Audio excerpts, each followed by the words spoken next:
Hello and welcome to this 4it techELITE session. Our speaker today is Tom Hoyland, the Agile and DevOps lead at Sky Betting and Gaming. Tom has a background in engineering, product development and service transformation.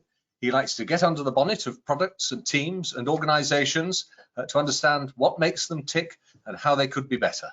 He's led a range of Agile, DevOps and digital transformations, providing coaching and consultancy to help organizations develop high-performing, resilient cultures and create innovative products and services. Tom's going to take us through complexity theory this evening. It's complicated. Forecasting and the nature of work. Why did that work take longer than expected? What's the best way to deliver this new thing we've got? Why did that initiative sprout legs and run around? We'll be diving into the world of complexity theory and how teams have been using it to understand the nature of work and increase confidence in forecasts and better manage risk. Now, Tom's presentation will last for around 40 or 45 minutes, and then he'll take questions. So please put anything you want to ask as we go through the session into the chat box in your GoToWebinar toolbar, and we'll deal with as many questions as we can before the end of the session. And I'll hand the screen over now and welcome Tom Hoyland. Thanks, John. Much appreciated, and thanks for the very kind intro. I'm just going to share my screen now. Hopefully this will work. Never work with children, wild animals, or technology, I always find. So hopefully you can all see this now. So I'm not getting any negative feedback on that, so I'm going to hope that you can. So I'll get started. As John has said, my name is Tom Hoyland. I'm an Agile and DevOps lead or senior lead at Sky Betting and Gaming, which is part of the Flutter Group. And tonight I'm going to be talking to you about complexity theory heuristics and how we can use these things to better forecast the work that we do and deliver work in a different way. If you've got any questions, as we've said, just save them until the end, and I'll be sticking around for as long as I can to answer as many as I can. So why are we even talking about this? Well, over the last year at Sky Betting and Gaming, we've come a long way. We've used complexity theory to change the way that we work, to change the way that we work. And this is because we've started to appreciate the nature of work. It's enabled us to make better investment decisions, increase our confidence in forecasting and estimation, and get us towards a really high degree of accuracy, in some cases in over 90% forecast accuracy. So what we decided to do was to take all of this and to productionize it, and this is what this talk represents. So what are we going to cover? Well, we're going to talk about some of the basics. We're going to go back to the basics and ask the question, well, what is a forecast? We're going to start to investigate the nature of work. We're going to look at what complexity is, where we've used it at Sky Betting and Gaming, how we've used it, and the impact that it's had. And what we're also going to do is give you some examples and patterns, so freebies to take away, things that you can use immediately. But before we get on to the juicy bits, I thought we'd go all the way back to the beginning and talk about forecasting. And I'm afraid this is where the boring bit might start. So what is a forecast? Well, this is going to help us frame tonight's talk. A forecast is an educated guess. It's based on confidence and probability, and it's made up of two key components: the capacity of the team that we've got, its throughput, and then the work itself, the thing that we have to deliver. And we rely on forecasts in order to make investment decisions. And both of these things are based on the assumption that we understand them. We understand capacity and we understand the nature of work. But quite often, things don't turn out that way. Things often sprout legs and run around. And this happens within software engineering, product development, and digital change, business transformation as well. So why does it happen? Well, there are two key inflation points, as we've mentioned. The first one is around our team and our capacity, and then it's around our product. So let's first look at our capacity. Our capacity is the pipeline that we've got. It's the capacity of the people, the technology, and the constraints that we've got to work with. Sometimes, though, we forget about these things. We forget that people have to go on holiday. We forget that technology has a saturation point. You can only throw so many people at a technology before they start to fall over each other, and we start to hit the law of diminishing returns. And then sometimes we forget that our teams that are building new tech are actually running the existing tech. So there's the CapEx, OpEx balance that sometimes we forget about. And when we fail to consider these things, things go slower. And this is a capacity problem. The second reason why things often inflate in size and time is based on the work itself. And we've forgotten what's needed in order to deliver a thing. We've missed steps out in the value chain. We've failed to consider dependencies, upstream or downstream ones. And we may see things like this. We may see people saying, well, our inception, when we broke down that piece of work, wasn't thorough enough. We've missed out the service management bit to land that. And our dependencies ended up holding us back. Now, there is a third reason why things often sprout legs, and this is about complexity. But before we drill into that, I thought I'd drill into work and talk about its structure, because that box that we've got there is a bit of a container. Now, a common mistake that we sometimes make is we think that work is just the thing that we're building, but it's not, because work is a container. Work is layered. It's all the things that we need to consider in order to get a product from concept and convert it into reality.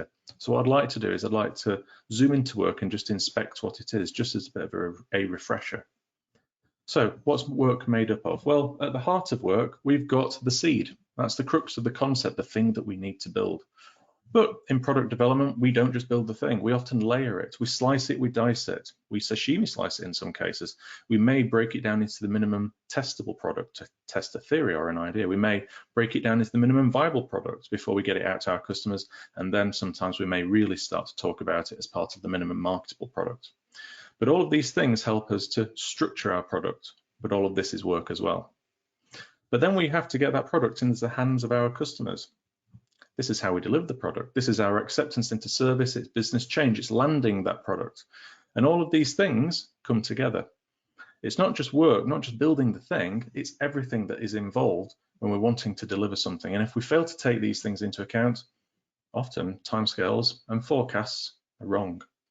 So we've got the work, the thing, the it that we're building. We've got how we're thinking about it. And then finally, we've got how we're delivering it. And all of these things inform each other. All of these things inform the work.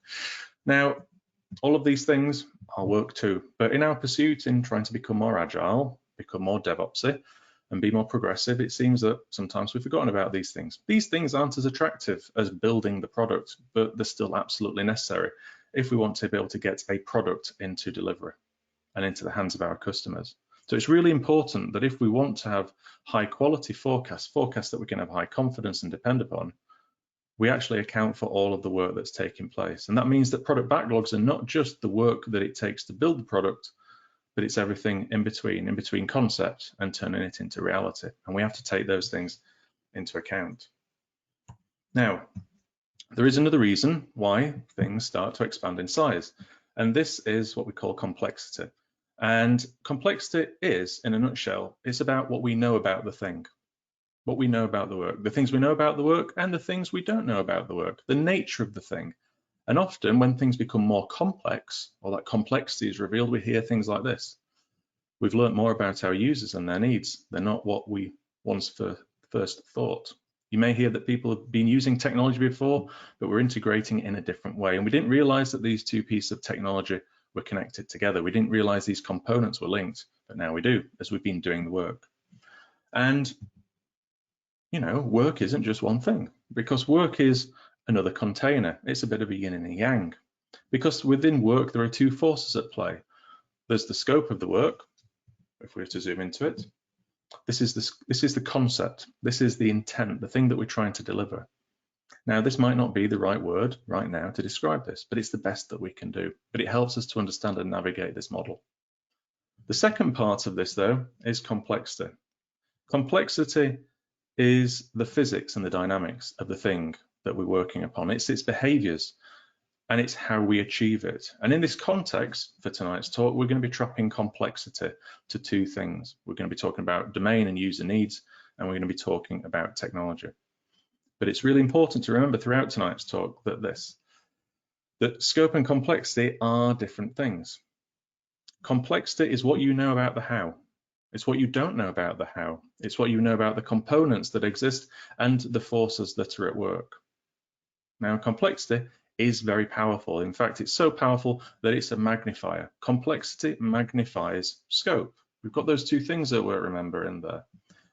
And depending on the level of complexity that we're dealing with, it can either take that scope and refract it into a single shard of light, or it can become an entire spectrum. Now, I am happy to admit that I am still a recovering project manager, and I didn't used to see complexity. I didn't used to respect it. I used to think that I could plan for it. I could get away with it. I could use contingency. Surely I can use contingency to account for all of that complexity that I've thought about. Well, that's not the case, because contingency will always hunt you down. It will only save you so much.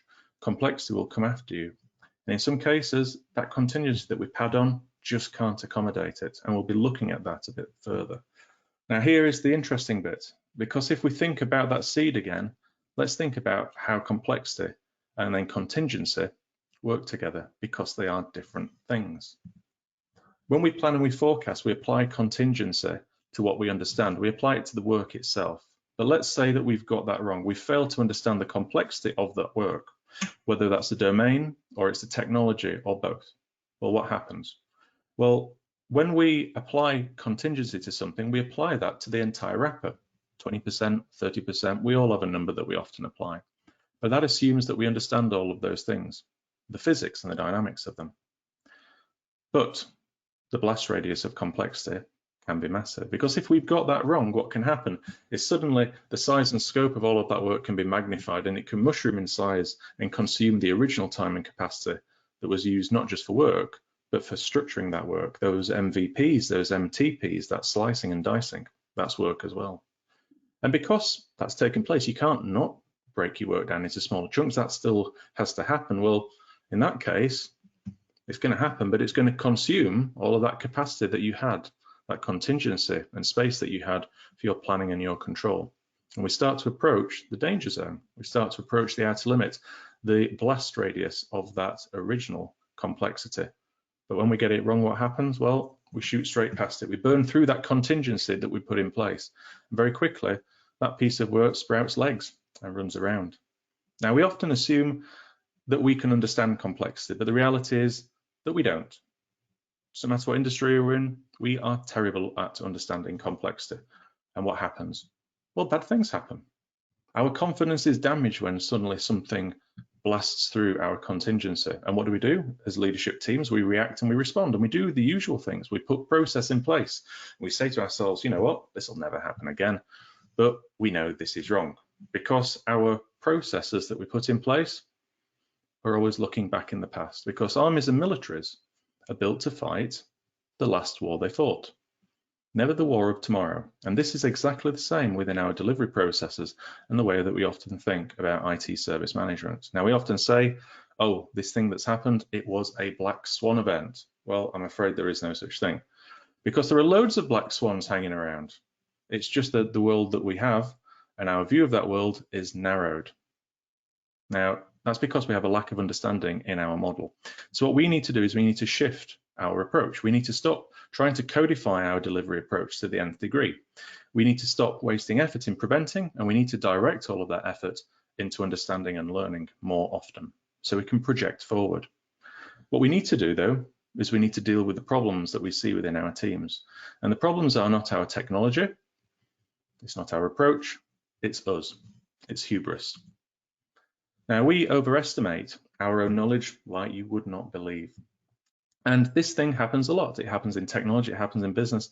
And when we look around, we have a retrospective, often within agile teams, and we say, okay, well, let's look at our process and let's look at our tools. But what we end up doing is we end up adding more padding on there. We end up adding more fat onto our processes, when really what we need is a retro of how we are understanding work, not de-risking the world around us. And this is where something called heuristics comes in. Now, heuristics is all about learning. It's the method by which we learn. It's our approach to sensing and responding.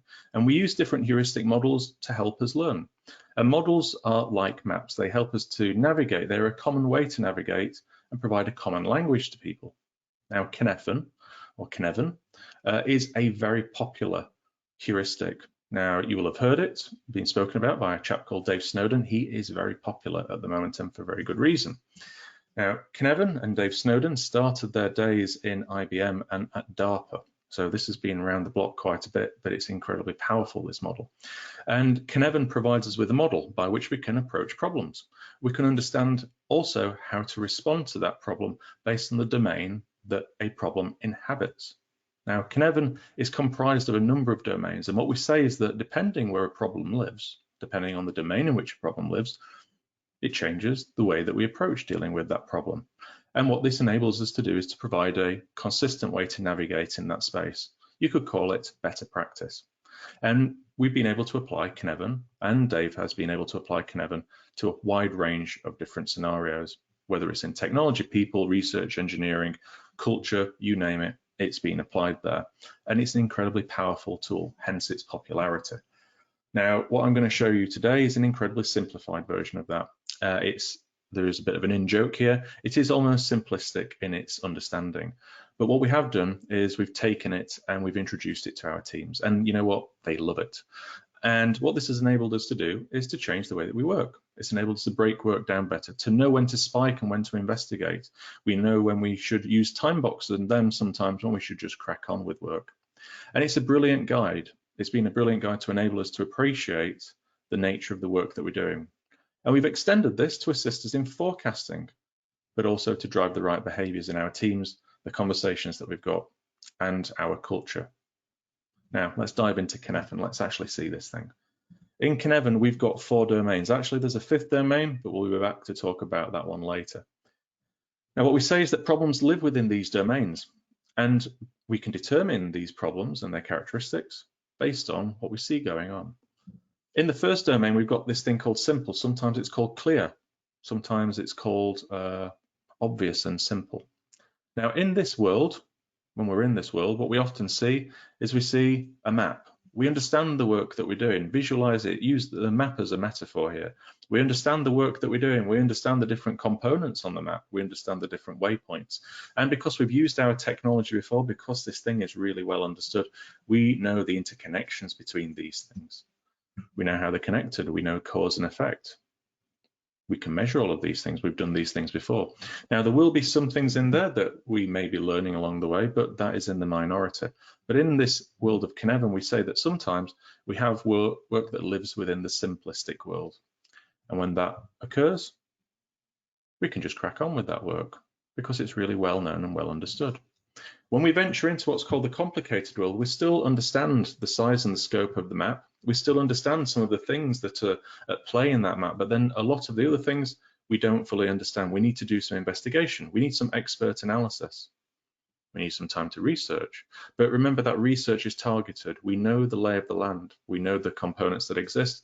We know where those components are, but we may not know how some of those components interact. So in Cynefin, what we can do is we can then suggest that when we're in this world, some of those things we can get started with, but then some of them we have to conduct a bit of targeted research.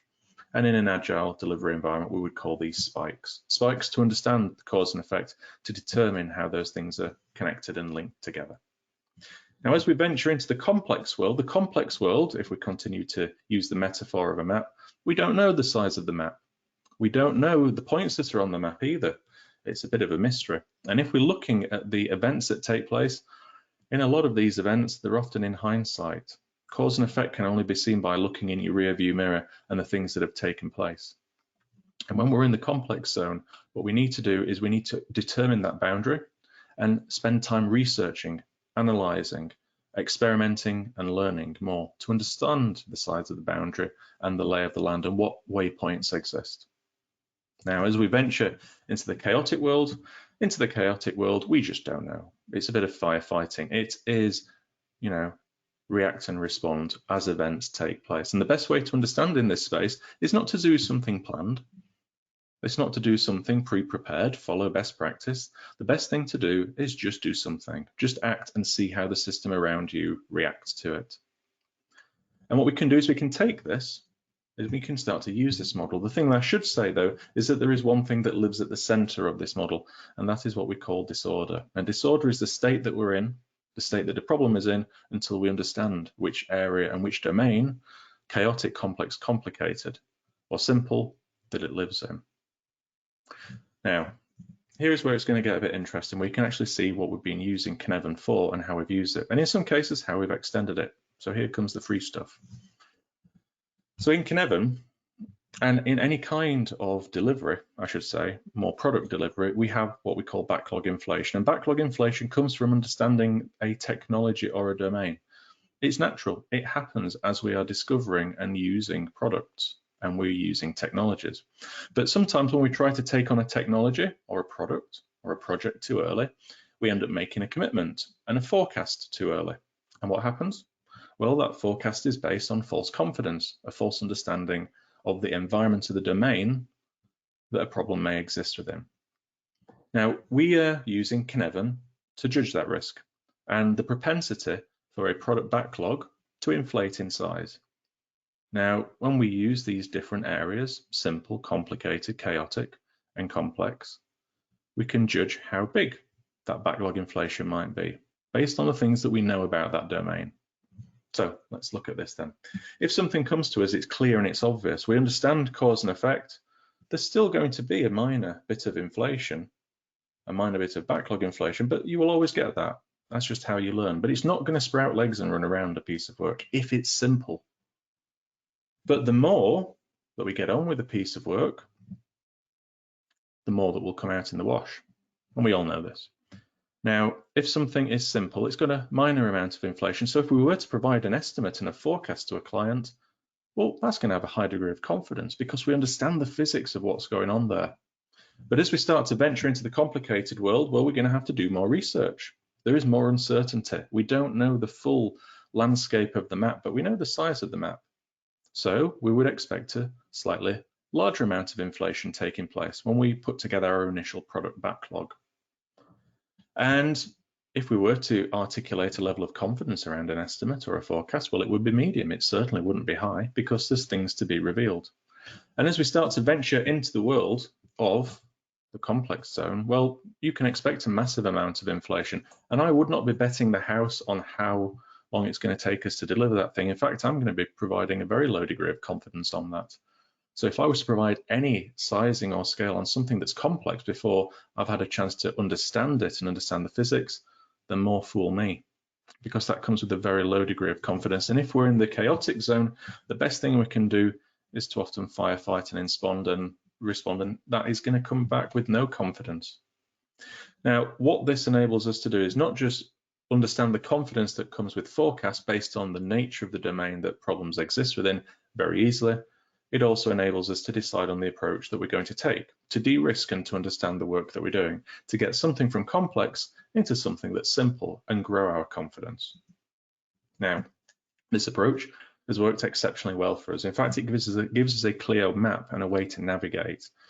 Now, when we encounter pieces of work that are simple, clear, and obvious, well, we can paint by numbers.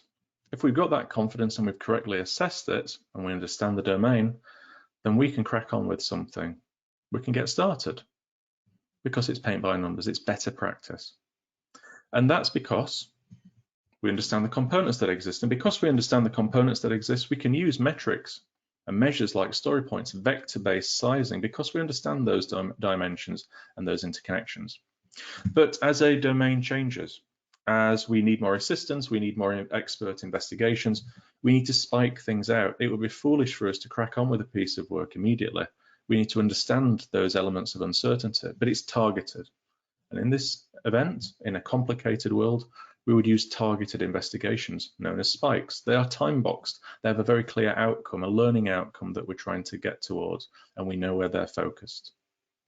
But as we move into the complex world, we don't know the lay of the land, remember. A lot of the events that we see are in hindsight, so the best thing we can do in that situation is to throw a constraint around it.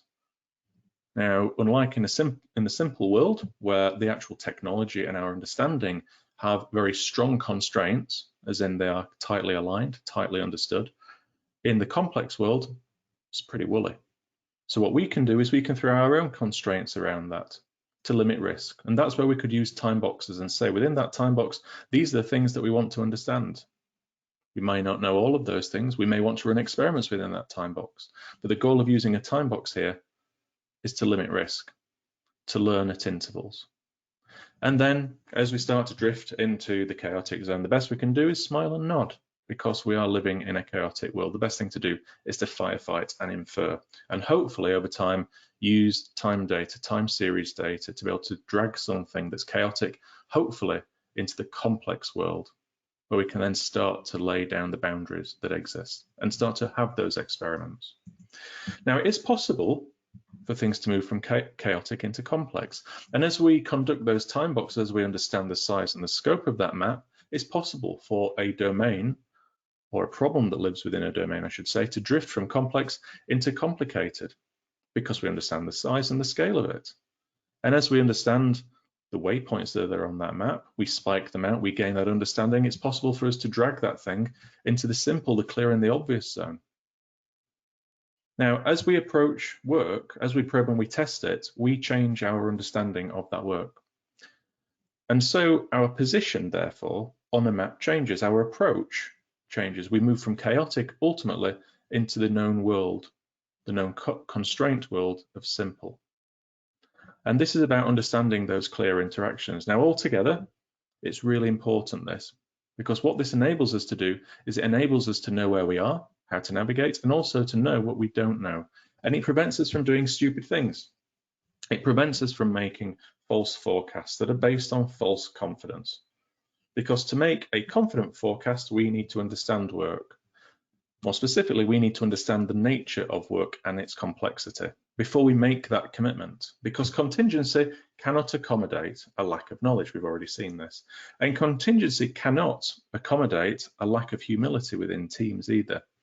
But ultimately, within an organization, we still need to be able to put a price on something. People will always say, how long is something going to take? And if you're in delivery like me, you know, people need to be able to make decisions fast. And what do you do in that situation? You've got this different way of working, this agile way of working. Do you simply scream at somebody, hashtag no estimates? Well, that's not going to fly, because we need to be able to balance this. We need to be able to make investment decisions.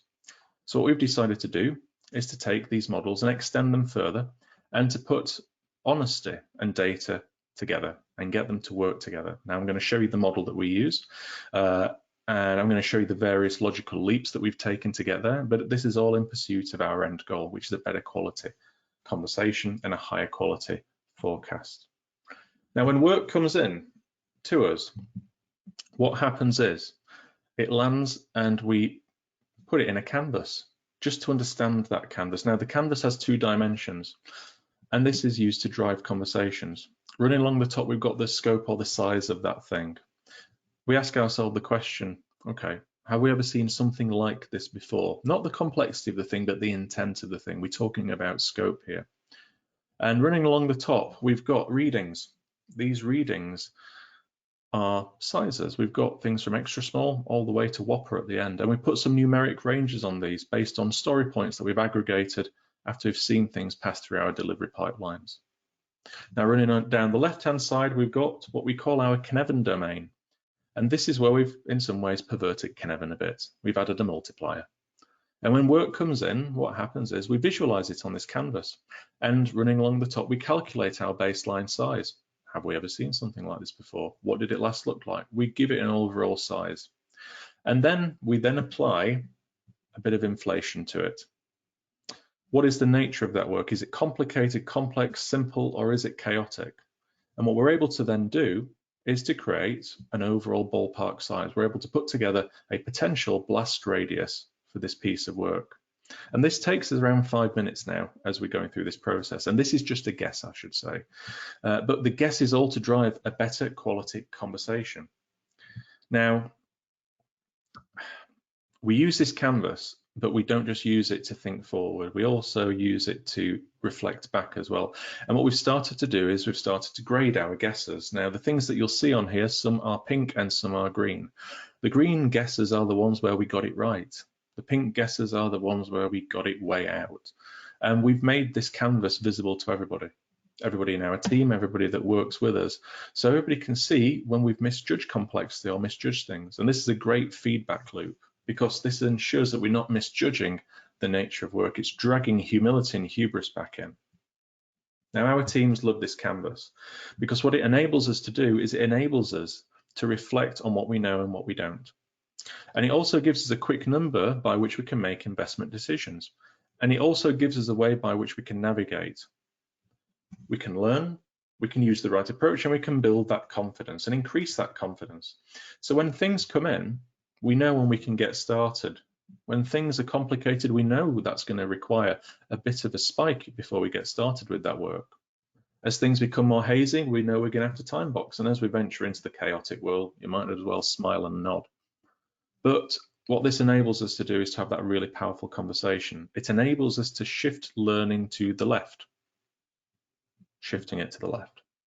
And we've extended this concept further. And what this has enabled us to do is to avoid situations like this. Now, you know, there'll be program and project management folks in this audience here, and you will all have seen this. It's the standard RAG status, and we all know what it's like.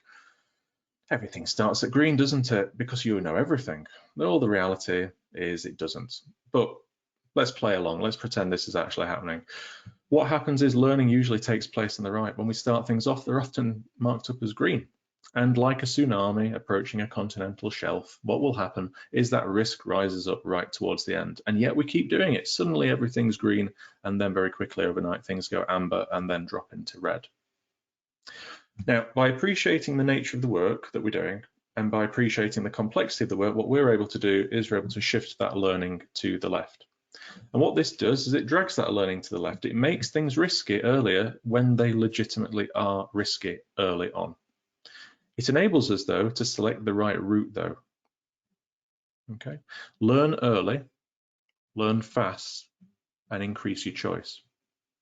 Now, by learning early, by spiking things out when we need to, and not cracking on with a piece of work prematurely, or taking a bit of time to time box to understand the lay of the land and the landscape that we're dealing with, what we can do is we can not just select the right route that we want to travel, but we can regain choice of how we're going to travel that route.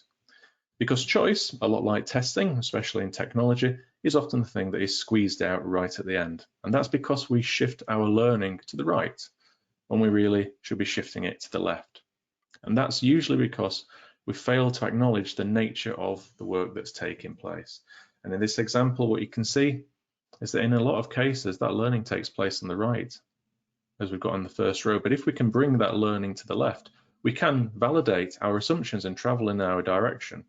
Or in the second, or in the third one down, I should say, we can actually change direction based on the thing that we know. This all comes down to the nature of work. Now, all of this together has enabled us to improve the quality of our forecasts, because we've been able to take what we know about work and our understanding of work and integrate it with a really robust understanding of our pipeline and our capacity. Now, we use performance corridors at Sky Betting and Gaming because it gives us a very clear understanding of what the deviation is in a team, what its throughput is, what does good look like, what does the worst case look like. And this enables us to put together a forecast based on best and worst case. And it's by respecting capacity, it's by respecting the nature of work, that we can have a better understanding of how long something's going to take. We can not just select the right delivery approach, we can create a high confidence forecast. And in some cases, we've been able to get up to around 90 to 94% forecast accuracy, which is pretty cool. Now, what this enables us to do is to assess that blast radius of the work, the true blast radius, to draw it out. But most importantly, use that as a vehicle to have the right conversation about what do we want to learn earliest to de-risk a piece of work.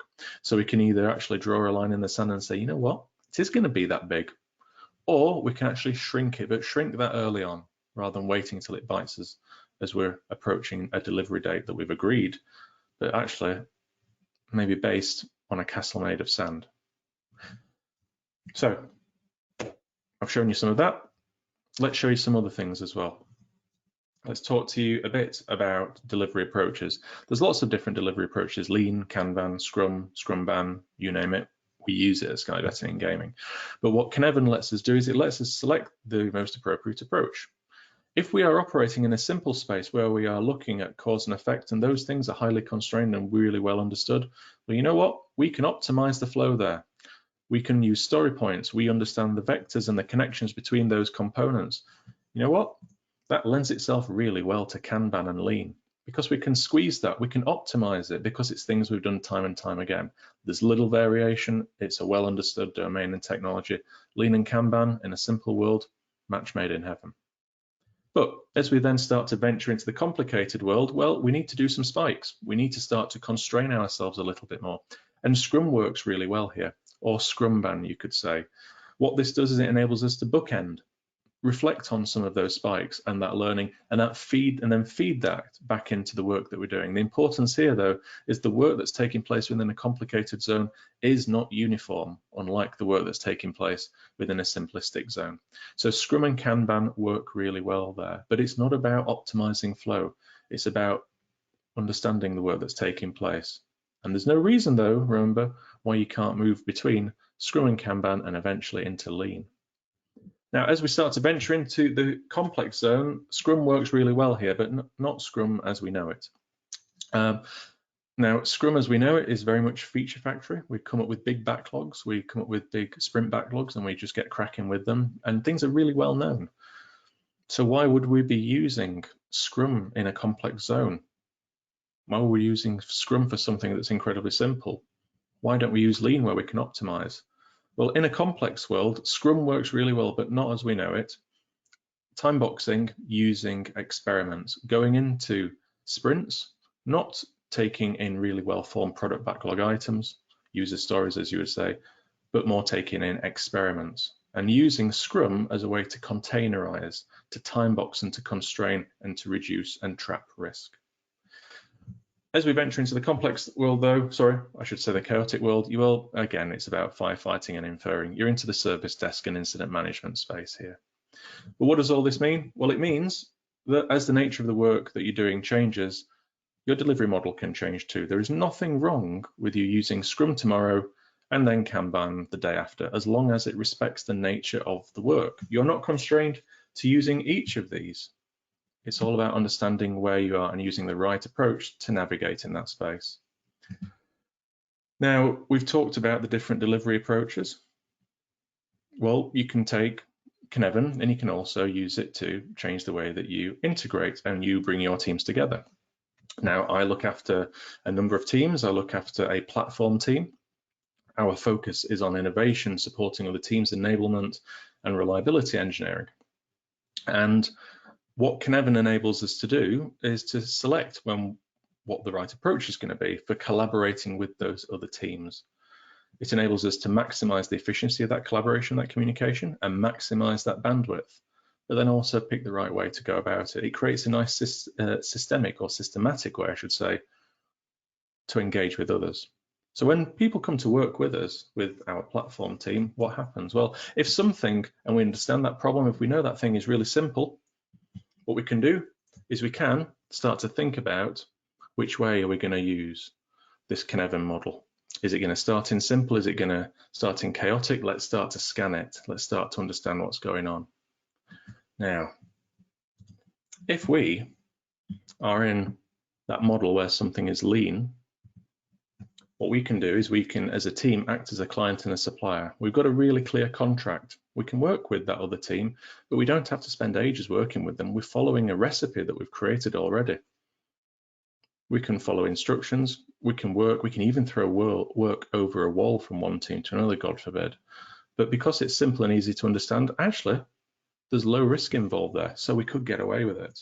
But as we start to move into the complicated zone where we need more collaboration, we might need to take a couple of our people from our team. We use tag teams and pods, and we may need to deploy those team members into another squad, into another team, in order to work and collaborate more closely, because we're starting to look into things that require investigation, spikes, research, analysis, inquiry. As we then start to venture into the Scrum world, well, actually, if we're working in a really complex domain, well, it requires lots of people and lots of disciplines from lots of different places. It requires some kind of containment. So what we often do is we take people from different teams and we smush them together, and we create what we call a pop-up squad, a squad that's created for a short amount of time to deal with a really particular, complex and gnarly problem. And the reason why we do that is to contain that risk, to reduce distraction, to increase the bandwidth of that communication, to really maximize it in this case, and to get that conversation flowing. And then as we then venture into the chaotic world, it might as well be joining in the fun and firefighting with everybody else. But what this gives us is a great way to be able to make decisions and to be able to navigate. What it also does is it gives us a way to be able to move towards our goal. It enables us to improve the quality of the conversations that are taking place. And what we know and also what we don't. It stops us rushing off and making false promises, neglecting complexity, and it also enables us to, again, as I've said, improve the quality of that communication. But it's important to say that this is not a race towards the bottom, because when you're working within an ecosystem, things will always interact with your software and your domain. And things that are often found to be simple over time don't stay simple forever. If things stay simple forever, it means it's a dead product. There's nothing left to work with. There's no more interaction. There's no more interaction with the ecosystem, with the users. You've got a dead product on your hands. But often those products aren't dead, because what happens in Cynefin is sometimes we fail to maintain our knowledge. And when we fail to maintain a knowledge of a domain, whether it's domain, users, or the technology, what starts to happen? Something that's simple drifts back up to complicated, as we start to lose visibility and understanding. And if we completely neglect it, we build a knowledge debt. We squeeze that team, we lean that team out, we let people go. And sometimes something that started off as simple falls off a cliff into chaos because of that knowledge debt. And it's really important that we remember this, because when we're building products, it's not enough just to build a product, we have to maintain that product as well and maintain that investment. Because if we don't maintain that investment, we lose the value of that product. It declines, and a supplier, a competitor will pop in there and they will take our place. And we don't want to be in that situation, because what we say is that teams that are in a constant state of readiness are the ones that can jump on opportunities when they present themselves. And those teams consistently invest in knowledge and learning, not just in technology, but in the domain to maintain things and to keep things simple. But remember, that is through constant investment. Now, we've talked a lot about really enticing things, exciting things like teams, delivery approaches. We're going to get onto the really interesting stuff and exciting things now. Let's talk about reporting. Now, you probably thought, all sounds very bohemian, this, Tom. It's all about people. But you know what? People want numbers. And some people, they want to count story points. It gives them a sense of security. And that's okay. But you know what? That is an assumption that's based on a domain that's really well understood. Cause and effect are understood. Things are simplistic. But this often fails to respect the nature of the work, the domain in which that work lives. Because here's the interesting thing. As the amount of complexity and learning required within a domain increases, as the amount of risk associated with that thing we need to build also increases, because that's either complex or complicated, our ability to observe that decreases. To be able to measure it precisely and monitor it, those things decline. And this is because learning, as we drift from simplistic into complex, learning is not mechanistic. It makes mistakes, it's fuzzy, it's stretchy. And so what we need to do is we need to be able to factor this in and select the right metrics and measures for when we're trying to report on these things, because we still need to be able to observe what's taking place. So if something is simple and it's highly constrained, throughput and cycle time works a charm, because we can squeeze it. We can understand the nature of the work there, we can optimize it. But as the nature of work changes, well, cycle time is not going to be really helpful, because nothing moves in the same way. You've got some lumpy and bumpy things. You've got research and investigation. That doesn't behave in the same way. So in that case, you have to look at things like velocity, looking at story points, to a lesser extent throughput, but you're venturing into the velocity world over here. But as we then start to move into the complex world, well, velocity doesn't help us at all. Neither does cycle time, neither does counting story points. The best thing we can count here are learning outcomes, and one potential metric here is validated learning, like you'll have heard from the lean startup. But the goal in the complex zone is to determine the scope and the extent of the terrain. The extent of the terrain, I should say. It's very much about learning and finding your way. And venturing into the chaotic world, well, it's action and reaction. But all of these things come together, and we need to accept all of these things. And we need to accept that some things you can't put metrics behind. In fact, it drives the wrong behaviors. We need to stop doing daft things, like asking user research and user experience people to spend time putting story points on things that are stretchy, that are not well known in terms of their vectors and their connections.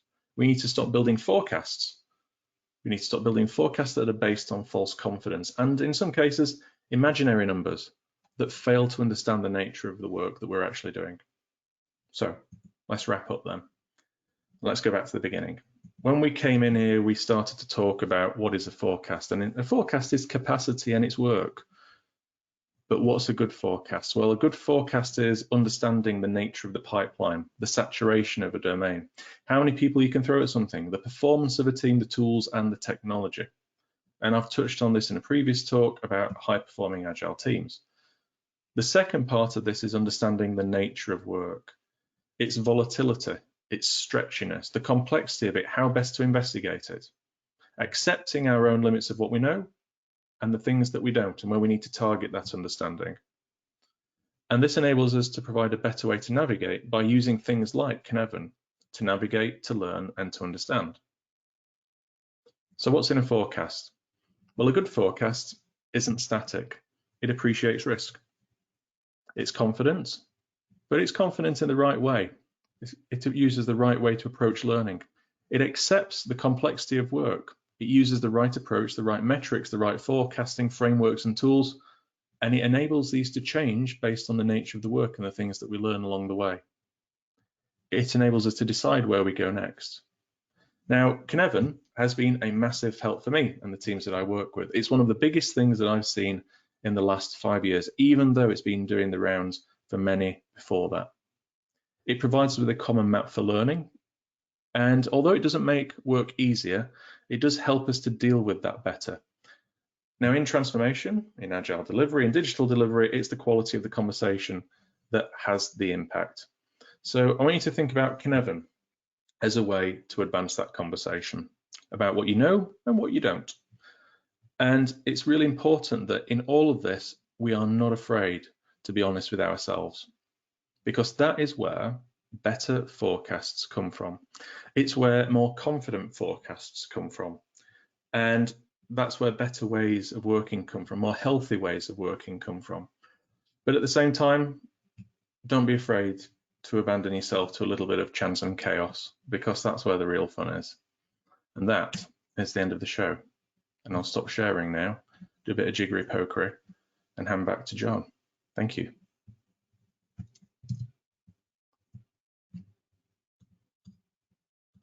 Thanks for that, Tom. Thank you very much. I think, yep, you've got your final slide on there, but you've also disappeared from the screen. Yes, that's intentional. Oh, is it? There's some questions for you, though. It's okay. No, it's okay. I'm just popping back. I'm just trying to get all of the things up on the screen again. Fantastic. Apologies.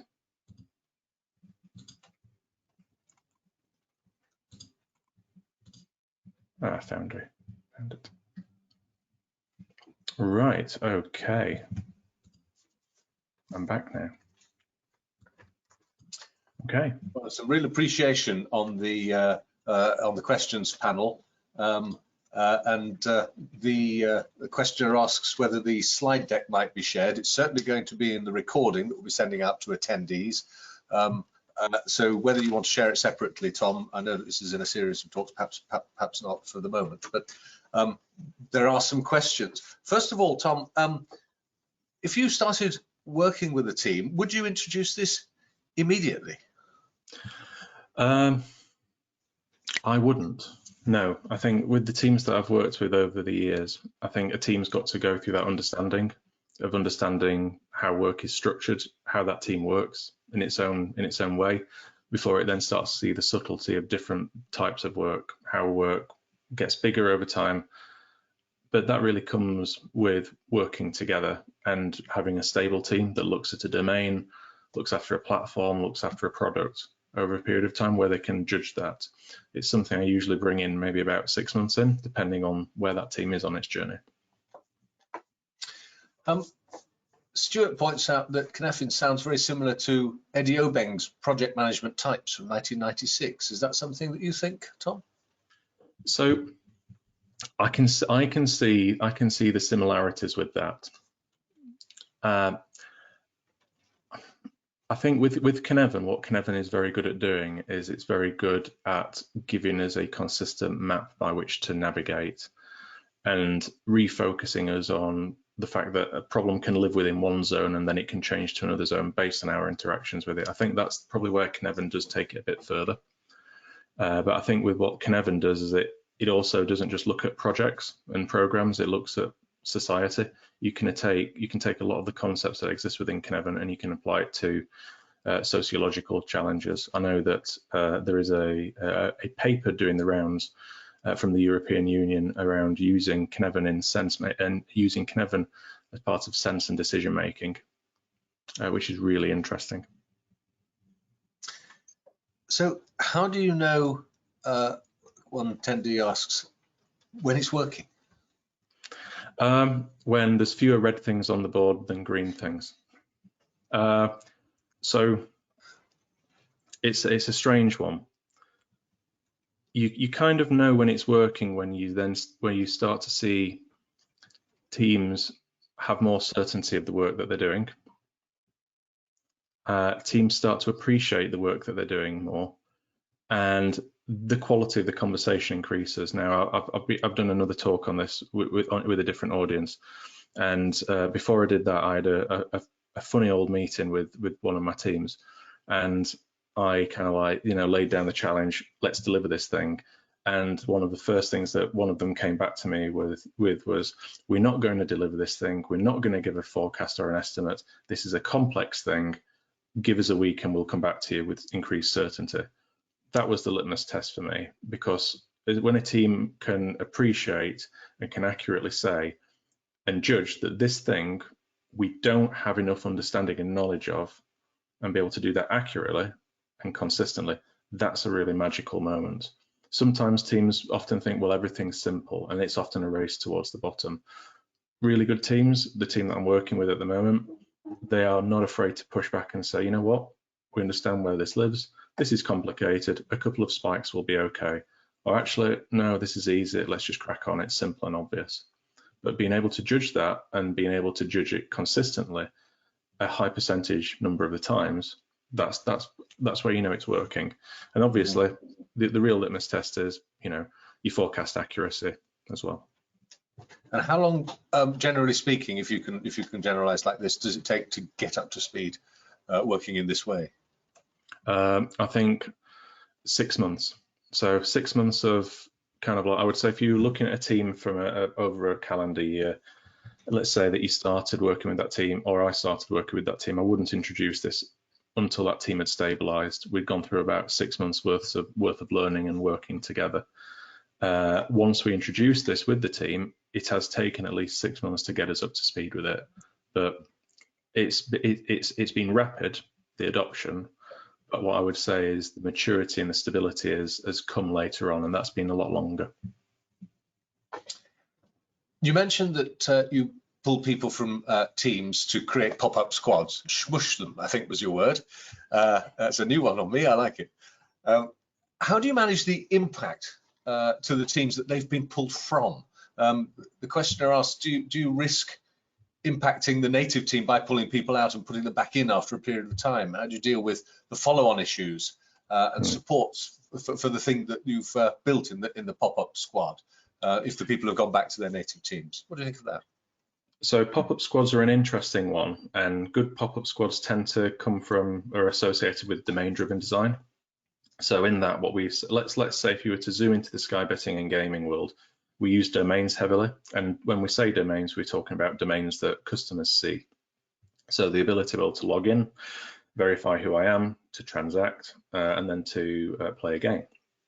Now, each one of those has its own domain, but occasionally we will find something that spans multiple domains. When we find something that spans multiple domains, something like a large, company-wide initiative, something that touches all those different things, we will often then pull people together. Rather than having a handoff from one squad to another, we'll then pull that together into what we call a shared domain. As part of that, we bring that team together. We have a very finite amount of time, maybe 3 months at most. And then what we then do is we release those individuals back to their home squads from which they came. The interesting question always comes, what do you do about the pop-up squads? Because what they either do is they either create a new domain, if we're going into a new market or a new area or a new capability, or then sometimes what those pop-up squads will do is they will extend an existing domain. Now, when that happens, If we're extending an existing domain, we have a very clear understanding of where that's going to go after that thing has been delivered. Because people are working on it, they understand it, they go into their host squads from which they came, they often take work back in. And so we have a wind down. Now, the creation of those teams and then the wind down of the pop-up squads are all part of what we consider work. So when I showed that ellipses with multiple layers, that all forms part of the work. It's work in itself. We never hide that away. So that's the true cost of doing business. In some cases, pop-up squads create new domains, and when they do create new domains, we then have the interesting question: does this constitute the creation of a new team? Do we want to either throw it into an existing domain as an add-on, or do we want to create a new team? And in some cases, what we've done is we've created new teams, and then in some cases we've taken that pop-up squad and said, actually, this has a longevity to it, so we're going to turn it into an actual team. Now, pulling people out of a team, throwing them into a pop-up squad, it's very easy to argue that there is going to be a performance impact. And that's a conversation that we just need to have, and we've got the metrics behind it. We understand the throughput of our teams to a significant degree. So we're able to see what that drop-off is going to be, and we can just make a business decision. Do we stop doing some things in the pursuit of doing the work within the pop-up squad, or do we actually start to squeeze and constrain things in our native teams? And that helps us there. The challenge that we always have to take into account is the whole forming, storming, norming, and performing cycle that we go through, so the Tuckman curve. That happens when we pull people into pop-up squads. So we've got to be really conscious that although pop-up squads are brilliant, they are a tool that should be used quite wisely and quite sparingly, because it does damage and it does impact throughput and performance. Energy is lost, you could say. That makes sense. I suppose the concern might be that there's you're building cross-team dependencies and pockets of knowledge. Might that be so? So when we get into that situation, we often don't send people to pop-up. Well, this is the more interesting thing within my team. We have an approach called tag teams and pods. So within a squad, so let's say a squad is a maximum of about 12 people. So it's a full stack team able to do everything it needs to do to support a product or a service or a platform. Within that team, we use pods or tag teams, and that is 2 to 3 people that go together for a long period of time. In the event that somebody goes under a bus, God forbid, it's the whole resiliency thing. So when we work on things, we never assign a single person to avoid a single person dependency. We always have 2 people that hang around together. They work on the same domain, they work on the same problem, and likewise, if we want to contribute them to other teams, if we want to encourage them to work with pop-up squads, we'll never send a single person. We'll always send more than one person. What that enables us to do is it enables us to have that knowledge resiliency, that handover that's always taking place in real time. But then when we do want to move those people back to their host squads, they come back with that knowledge. Now, if we did end up keeping that team, that pop-up squad, for a longer period of time, it may become its own team in its own right. What then happens is we can actually say, well, we've got 2 people here. That one person then can go back into that other team there. The other person can stay within the pop-up squad if that's what suits them and that's what suits the business.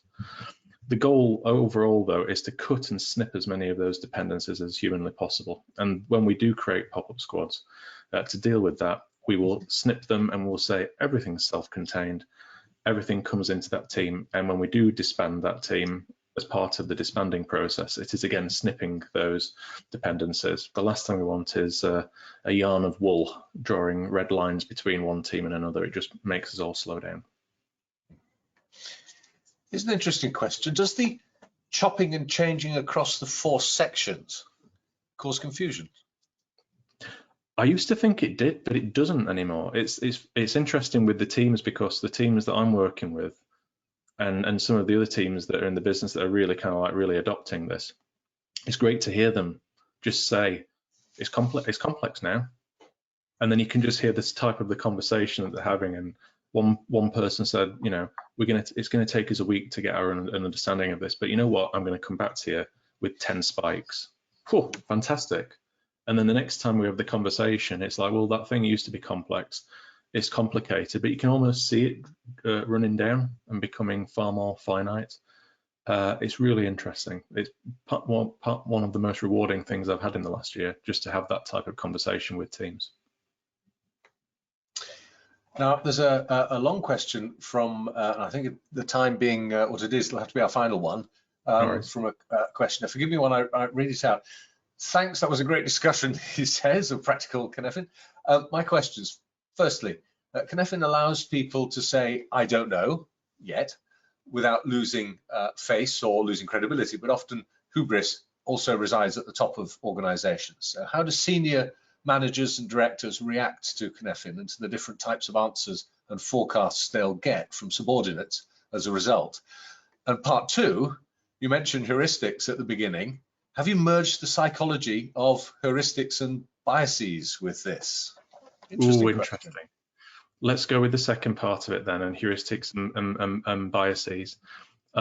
So this one came up in one of our meetings today in the office, and it was awesome to hear it. And it was one of the team members that got really good at practicing Cynefin and breaking things out. Now, one of the things that we use is we use red teaming, or it's sometimes called the 10th man.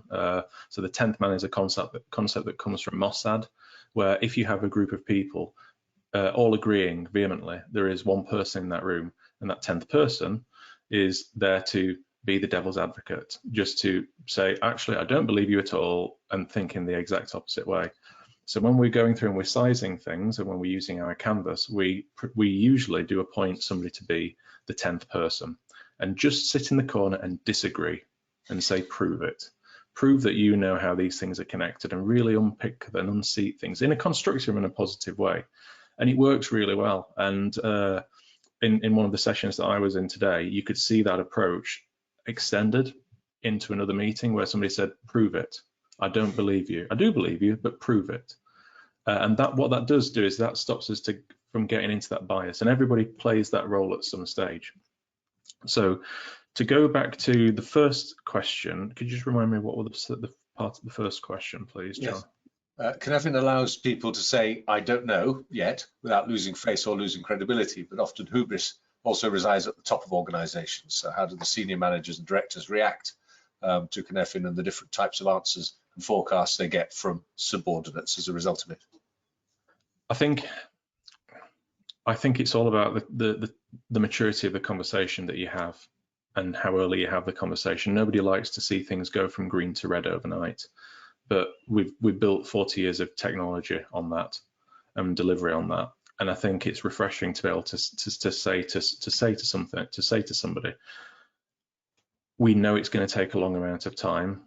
We know this is really risky, but more importantly, this is how we're going to de-risk it. If you say it's going to be a massive wodge of time, then people are naturally going to turn the nose up and kind of like be disinclined to believe you. If you're able to say, this is the type of problem we've done, that we were encountered, we've dealt with one of these before, this is our ability to guess this correctly, this is what happened last time, would you like 94% accuracy or would you like less? And what that does is that advances that conversation. Now, there will naturally be a pushback. When somebody says it's going to take forever to deliver something, people go, oh my God, that's too big. The next question should really be, what can we do to de-risk that? So as part of our conversation, what we will say is, this has come in, we're going to call it a red estimate or a red forecast. It's complex, it's big, it might sprout legs. This is the overall size of it. We know it's really big, but this is the way that we're going to get out of this. We're either going to confirm to you really early on that this is going to continue to be big, so expect the blast radius to be on this line, or actually what we're going to do is we're going to take that big 8-month piece of work, chunk it up into 1 week, and we're going to learn a bit about it, and then you can either decide to stick or twist. There is a final, we are overrunning, so I'll make this the final question. Hopefully we'll have a one-word answer, yes or no. Do you have to introduce this methodology across the whole organization? No, it spreads. Good, thank you. Thank you very much, Tom. You've given us a really quite fascinating journey through complexity theory, and it makes us realize perhaps how much more there is to know. There's certainly a great deal to think about. So thank you for that. We will share the recording of this session in the next day or two. When you close this session, and again in an hour's time, when you'll receive an invitation to complete a survey, just a very quick one to tell us how you found it today and how we can make these sessions even better. We would really value your input. But in the meantime, I hope you've enjoyed this session. Thank you for being here. Thank you to Tom Hoyland. It's been fascinating, and goodbye.